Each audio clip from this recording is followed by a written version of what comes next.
A deal with Mexico and meets to talk about another deal with China, a meeting that the world is watching and certainly markets are to see where the global economy is headed. We've got to begin this morning with one thing. The president in Argentina, where the big G20 meeting should be the top of mind, but instead, President Trump spent a lot of time doing damage control, attacking Robert Mueller on Twitter and defending the Moscow project he spent years flat out denying. I have a great team here to break all of it down, but first, I want to set the stage for what we know right now. The stakes in Argentina are huge. President Trump's meeting with Xi Jinping tomorrow could be key to the stock market soaring or tanking for the rest of the year. So any distractions could be a problem. And boy, does the president have a big one right this moment. We know that yesterday, his longtime attorney and fixer, Michael Cohen, pleaded guilty to lying to Congress. He specifically lied about the president's repeated attempts to secure a real estate deal in Moscow, now admitting he talked to the president and his family members multiple times about this thing. In response, the president and his allies launched a multi-pronged attempt to push back. Step one, go after Michael Cohen. He's a weak person and not a very smart person. So very simply, Michael Cohen is lying, and he's trying to get a reduced sentence for things that have nothing to do with me. Trouble with that, Rudy Giuliani says that Trump's written answers to Mueller's questions about the Moscow project match Cohen's version of the events. So if Cohen is lying, then isn't Trump lying too? Step two, admit there was a Russia project in the works, then try to convince everyone that it was common knowledge. Everybody knew about it. It was written about in newspapers. It was a well-known project. I didn't do the project. I decided not to do the project, so I didn't do it. So we're not talking about doing a project. We're talking about not doing a project. Looking back, there were some vague public references to the president's desire to possibly build a Trump Tower in Moscow during the campaign. But to argue that everyone knew about it, well, that seems to be untrue. And step three, insist that none of this is a big deal because it was all legal. Trump said Thursday he was allowed to do whatever he wanted during the campaign. And this morning he tweeted another version of that argument, saying, quote, "Oh, I get it. I'm a very good developer, happily living my life. When I see our country going in the wrong direction, to put it mildly, against all odds, I decide to run for president and continue to run my business, very legal and very cool. Talk about it on a campaign trail.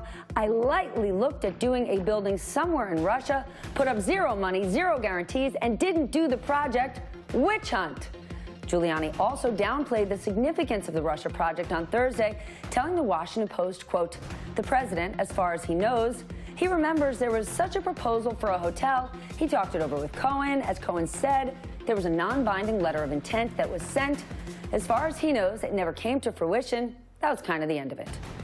The idea that Russia was just an idea, or that Trump was only mildly interested in the project, well, that is not true, also known as a lie. Today, the Wall Street Journal and the Washington Post published a timeline showing that Trump's attempts to spread his brand in Russia goes back more than 30 years. I'm talking back in the late 1980s. Now, we got to make it clear. There is no suggestion that Cohen's lies somehow prove that the president conspired with Russia. But if none of this was a big deal, why did he keep it quiet? Why is the story changing now? Why did Cohen himself tell two, not one, two congressional committees that the Moscow project ended in January 2016 when that was a lie? It actually ended in June 2016. Court documents show he now claims that he lied to be consistent with the president's political messaging. So what was happening politically between January 2016 and June 2016? Please pay attention. This is important. We know the president was publicly denying that he had any financial dealings with Russia. He did it multiple times at rallies and TV interviews. But he was also saying this. You want to make a good deal for the country. You want to deal with Russia. And there's nothing wrong with not fighting everybody, having Russia where we have a good relationship as opposed to all the stupidity that's taken place. Putin says very nice things about me. I think that's very nice. It has no effect on me other than I think it's very nice. If we can get along with Russia, that's very good. I know Russia well. They want to be friendly with the United States. Wouldn't it be nice if we actually got along with somebody? It has no effect on you? There is a reason why political candidates typically reveal their tax returns and opt for complete transparency. It is so the American people know they are not under any undue influence of a company or a country. The fact that Trump was pursuing a real estate project in Russia while denying it to the public and publicly calling for warmer relations with Russia, and remember, we had massive sanctions on Russia because of the annexation of Crimea that was crippling their economy. So the fact that President Trump was so warm on Russia while talking about a business deal obviously raises questions about a conflict of interest. It is not clear how any of this would have impacted Trump's campaign, but there's one thing for sure. In February of 2016, the Republican primaries got underway. Trump was one of a ton of Republican candidates. By May, he had knocked out every single one and become the presumptive nominee. And in all that time, the president never told the public about any of this. I want to turn to NBC's Peter Alexander, who was covering the president in Buenos Aires. Okay, Peter, can you talk about how the Cohen development may be impacting the events where you are? We know that the president and his administration, one of their favorite words and actions is punch back. That is what they're doing hardcore. Well, they have a lot of other things to focus on down there. Yeah, Stephanie, you're exactly right. The bottom line here is the man who is representing the United States here at the G20 is individual number one. And if that wasn't clear to everybody, it was clear this morning. The first comments from the president publicly and by Twitter focusing on that very topic, waking up early this morning, talking about how it was very legal and very cool for him to continue pursuing business deals when he was a candidate for president. This morning, the backdrop of all of this, Vladimir Putin's arrival within the last couple of hours alongside his spokesperson, Dmitry Peskov, who was Michael Cohen's point of contact during then candidate Donald Trump's considerations, his efforts to pursue that Moscow Trump Tower project at the time. And speaking of the meeting that has now been canceled, the scheduled sit-down that was expected to take place over the course of this 48-hour visit, within the last few minutes, some breaking news. Russian media is now reporting, quoting Peskov, again the Kremlin spokesperson, that there will still be an impromptu encounter, an impromptu meeting between Putin and Donald Trump here in Argentina. Hold on. Through the Russian media, I'm going to have to time out there. What in the world is the difference between a scheduled sit-down and an announced impromptu meeting? Well, so it's a good point, and it's a good question. By the way, the way the Russians initially found out about the cancellation was by Twitter. When asked about it earlier today, a foreign ministry spokesperson for Russia said, this has nothing to do with Russia's actions as it relates to Ukraine. This is all about domestic politics for President Trump at home. But the statement that is being reported by Russian media today is that there will be some impromptu on-their-feet meeting, as it's described. So not a sit-down, but an on-their-feet meeting. The bottom line is the two men were likely to have some form of an encounter. Nonetheless, there is the family photo when all the leaders meet together.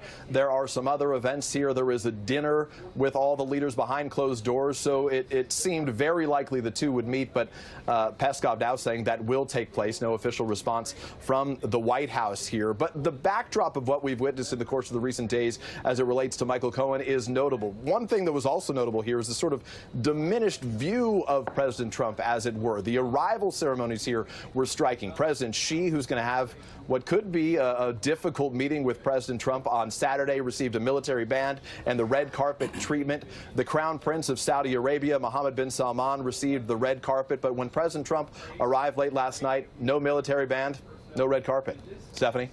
Wow, there you go. Peter, thank you. And let's make it clear again for our audience. Yesterday, when the White House told us the president was canceling that meeting with Vladimir Putin, it was over Russia seizing those Ukrainian ships and their position. Now to say we're going to do an impromptu meeting, the big difference, sitting versus standing, there is no difference. All right, and we've got video just in. Moments ago, Michael Cohen leaving his New York City apartment. He did not have any comment for reporters, but we are certainly watching what he's up to following yesterday's guilty plea. I want to turn now to NBC's investigations reporter, Tom Winter, and NBC Justice correspondent Pete Williams. All right, Tom, can you tell us anything more about Michael Cohen and the extent of the relationship between him and Bob Mueller? Because obviously, as the president is punching back, he is insisting this is Michael Cohen twisting things, lying, so he can sweeten up a deal for himself with Bob Mueller.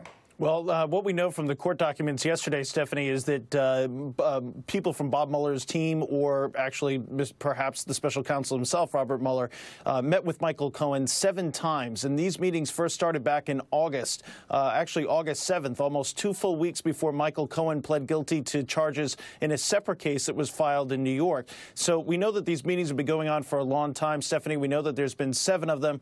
And the reporting from my colleague Adam Reese is that in total, Cohen's team met with the special counsel's office for about 70 hours. So that's a significant amount of time that they've spent speaking. And now, obviously, some of this is not all just Michael Cohen bearing his soul. They're going to come back and ask him some questions. They're going to try to see if he recollected any sort of other meetings or talk to him about other evidence that they've gathered in the case. And, of course, they've got to test his knowledge, and they've got to test the statements that he's made so that they know that they can rely on him in court if they need to call him in court, and to make sure that the information that they're presenting to a judge, as far as the statements that Michael Cohen may have made and some of the statements that he now says he lied about, that in fact what he's saying today is truthful. So these things go back and forth. I think, though, when you have 7 meetings, it's clearly going to go beyond what he was charged with yesterday of lying to Congress, because you would not need 70 hours to just get through that. It would appear anyway, Stephanie.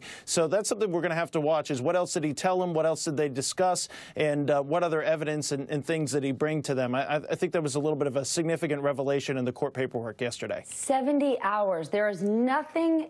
There's nothing I could even say. I don't have 70 hours worth of content on anything. All right, Pete, this could be politically damaging for the president, but have you seen anything that suggests he broke the law?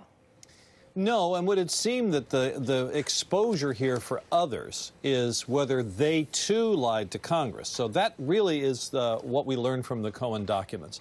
There obviously, as you've noted, is nothing illegal about trying to do a business deal with the Russians, trying to build a Trump Tower in Moscow. That's not illegal. It's not illegal even if you're running for president. Now, it's a separate political matter about whether more about it should be disclosed, but that is politics, not the law. So the question here now, which I think we know is being looked at by the the special counsel and by members of the committees that have taken this testimony, is did anyone else mislead the committees? That, of course, is a perfectly legitimate area of inquiry, but it doesn't have anything to do with Bob Mueller's original homework assignment, which is to find out whether anybody in the U.S. was helping the Russians meddle in the elections. It's tantalizing, though, because what it does show is that the Trump organization did open a channel to senior officials in Moscow. They were talking to Vladimir Putin's press secretary, who turns out to be a very close aide to Putin, someone who's in his really inner circle. And so naturally the question is, was that conduit used for anything improper? And that's obviously something that the special counsel is looking at. But I think that the main focus of the special counsel remains on Russian meddling. And for example, perhaps the most fertile area of inquiry for them right now is to find out whether anyone in the United States, and specifically who, was in any way involved in the leak of the stolen emails that were taken by the Russians from the DNC and Hillary Clinton's campaign. So that is in no way affected by the Cohen revelations. That seems to be more about lying to Congress, and there may be other charges based on that.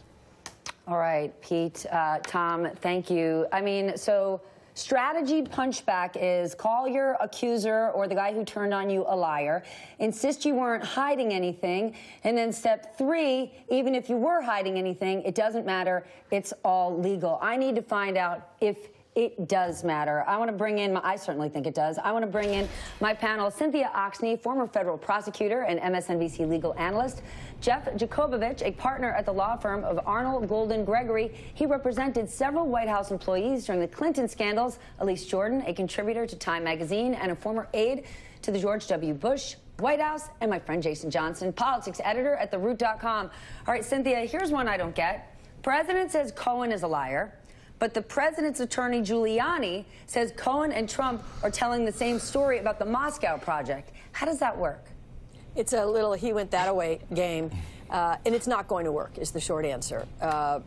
First of all, if he was lying when he was making the statements outside of Congress about how there was never a Russian deal, and the president knew he was lying, and he just let him lie, that's a problem in terms of misleading the country. And remember, keeping in mind, as we talk about all these lies, Article 1 of Nixon's impeachment was misleading the country. So if the president let Cohen lie, that's misleading the country. If now he's telling the truth, then we have a different problem, and that is Don Jr. apparently went into Congress and said there was no deal. Cohen never reached out to, he didn't think Cohen reached out to anybody in the Kremlin, and downplayed the whole thing. So then now what happens? Now Don Jr. has lied? What's going to happen because of the Cohen plea is that all the transcripts from the House Intel Committee are going to Mueller, which the Republicans have been hiding in the basement. Now they're going to have to get in their happy little car and take those over to Mueller's office. And when they read those, we have a whole new avenue of discussion. And let me just say one thing about the Russian deal. The Russian deal, the president could do. He could not lie about it because he's misleading the American. He misled the American people. But he wasn't under oath. It doesn't matter. The Article 1 was not about Nixon being under oath. Article 1 was about Nixon misleading the country. So there's two tracks. One is, what is the right thing for our country in terms of impeachment? And the other is criminal. He was misleading the country, number one. And number two, if it's true about the BuzzFeed article that they offered a $50 million bribe to Putin, hello, Foreign Corrupt Practices Act. So it can be an illegal deal, depending on what shakes out about the $50 million bribe. Okay, Jeff, to Cynthia's point, all of this sounds awful, but none of it actually came to fruition, and President Trump or his team said these things while he was on the campaign trail, not while he was president of the United States. And Trump says he can do anything he wants while a candidate. Is that true? No, Stephanie, you have to look at the overall picture. First of all, Cynthia's point was a good one. Just the offer of a $50 million apartment to Putin would violate the Foreign Corrupt Practices Act. And the question is, how many co-conspirators do you have? You have to look at the fact that you had the Corsi and Stone connections to Assange. You had Manafort meeting with Assange this week. That came out in The Guardian. You have Manafort today in front of the judge where Mueller will detail where he lied and what he lied about. And so if you're looking at the overall picture and you're looking at the links, when the Assange leaks started, the WikiLeaks started, where they got the information from, it was the Russians, a sworn adversary, and you have Trump, Mr. Number One, with the Russians back to June of 2016, trying to coordinate a deal with them, and then making political statements about the Russians and favorable political statements during that time, and the American voters just did not know about it. All right, and we should note that Julian Assange denies that Guardian report, and it was Felix Sater, the one who said that they offered this or sweetened the deal that in building, if they were to build Trump Tower in Moscow, Putin would get that $50 million penthouse. We have not heard that confirmed from anyone in the Trump camp. Elise, Washington Post has reported it, and others. Michael Cohen is seen as an existential threat to President Trump. He wasn't someone who was just with him on the campaign trail. This is a guy who knows the ins and outs of Trump's operations for over a decade. How do you see it? I think it's not a good thing for Donald Trump to have Michael Cohen wandering around able to comment on all of the deals and all of the unsavory calling him behavior. A liar and a loser. And back to this $50 million penthouse offer Somebody that didn't has been offer you reported. that? I know. I would really like one, Steph. Yeah. I think a $50 million penthouse would be great, although I don't know if I'd want it in Moscow, quite frankly, these All right, days. fine. But the $50 million penthouse, an early report of Rex Tillerson in the Oval Office, one of his first meetings with Donald Trump brought up that he wanted to do away with the Foreign Corrupt Practices Act. And Rex Tillerson explained to Donald Trump, no, the Foreign Corrupt Practices Act is actually in our national interest. We don't want this kind of behavior happening. We don't want American businessmen and women going around the world and behaving in this way. But this was an interest of Donald Trump, a man who really doesn't have that many policy interests per se. And it was one of the first things that was a priority for him when meeting his new Secretary of State. Rex Tillerson, who did know Russia and Putin well during his time at Exxon, but when Rex Tillerson took the job at the White House, he sold out of all of his shares of Exxon. Gary Cohn and Dina Powell did the same with their position in Goldman Sachs stock. as have other presidents and their business interests. And President Trump didn't do that and still hasn't shown us his taxes. All right, Jason, bottom line, all of this seems to be that the president kept the public in the dark about his ambitions with Russia during the campaign. And if it is true that his business team was talking to Russia about the potential Moscow deal between January and June, just a couple of weeks later is when President Trump officially secured the Republican nomination. And that is when the GOP suddenly watered down their position of how we are handling protecting Ukraine against Russia. It is easy to draw the line, Look, all of this is, can we start playing the Law and Order music now? Because this is the point where, exactly, this is where people are actually going to get in trouble. This is where Don and everybody else can get in trouble, because this is what caught Papadopoulos. This is kind of what got Flynn. When you start, you can do these deals legally. But number one, no one has these deals and only talks about business, right? Like they weren't just talking about adoption in the Trump Tower meeting. No, they're very concerned with adoption. They were primarily concerned with kids and children. But you're not just going to talk about real estate. You're going to talk about policy. You're going to talk about the military. So we know that these meetings didn't have one singular purpose. The second thing is all of this lying to Congress. This is what's going to end up putting people in orange jumpsuits. That's the problem. That's why Don Jr. is concerned. That's why other business partners are concerned. And that's why everything that Cohen has said has been so important. It's not just the 10 years, but you sort of mentioned this before. 70 hours of interviews. That's like 3 seasons. That's like more than 3 seasons of Billions. That's a lot of conversation to be having. And in no way, given that we also know that Cohen kept tapes, that in 70 hours, he hasn't essentially ratted out every single person in this administration that was cutting deals on the side. That's where this becomes a legal problem. I do think for the first time that there really will be people who end up in handcuffs in this administration, not just political problems, but legal problems as well. And I will tell you, I have watched hundreds, if not thousands, of episodes of Law and Order. If Jack McCoy is sitting down with you for over 70 hours, you got a problem. All right, you are all staying with me. We have a lot more to cover.